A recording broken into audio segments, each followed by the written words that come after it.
আছো? আমিও বিন্দাস আছি। আজকে রাত পেরোলেই কালকে তো গণেশ পুজো। তো চলো গণেশ ঠাকুর সম্পর্কে কিছু তথ্য তোমাদের সাথে শেয়ার করি। দেব গণেশ হলেন শুভ কাজ এবং মঙ্গলের দেবতা। যে কোনো শুভ কাজের আগে দেব গণেশের পূজা করা হয়ে থাকে। দেব গণেশ 12টি ভিন্ন রূপে পূজিত হয়ে থাকে। সুমুখ, যার অর্থ সুন্দর মুখ। গণেশের মুখমণ্ডল সূর্যের তেজ ও চন্দ্রের মতো সুন্দর। একদন্ত, অর্থ একটি দাঁত বিশিষ্ট।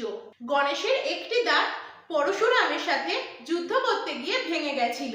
কপিল, যার অর্থ হলুদ বা সোনালী গায়ের রং, যেটি আমরা দেব গণেশের গায়ে দেখতে পেয়ে থাকি। গজকর্ণ, অর্থাৎ হাতির মতো কান। দেব গণেশের হাতির মতো বড় সুন্দর কান আমরা দেখতে পেয়ে থাকি। লম্বোদর, যার অর্থ বিশাল বড় পেট বিশিষ্ট গণেশ। বিকট, যার অর্থ ভয়ঙ্কর বা বিশাল আকৃতি। বিঘ্নরাজ, যার অর্থ বিঘ্ন বা বাধার অধিপতি। গণেশ সমস্ত বাধা দূর করে। ধূমকেতু, যার অর্থ ধূসর বা ধোঁয়ার মতো রঙের প্রতীক। গণাধ্যক্ষ, গণ বা দলের প্রধান। গণেশ সকল জীবের প্রধান।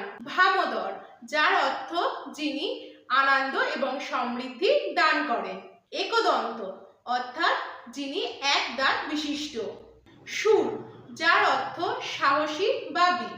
গণেশের এই 12 নাম জপ করলে জীবনের সমস্ত সুখ ও সমৃদ্ধি লাভ করা যায়, সমস্ত বাধা দূর হয় এবং শুভ ফল লাভ হয়।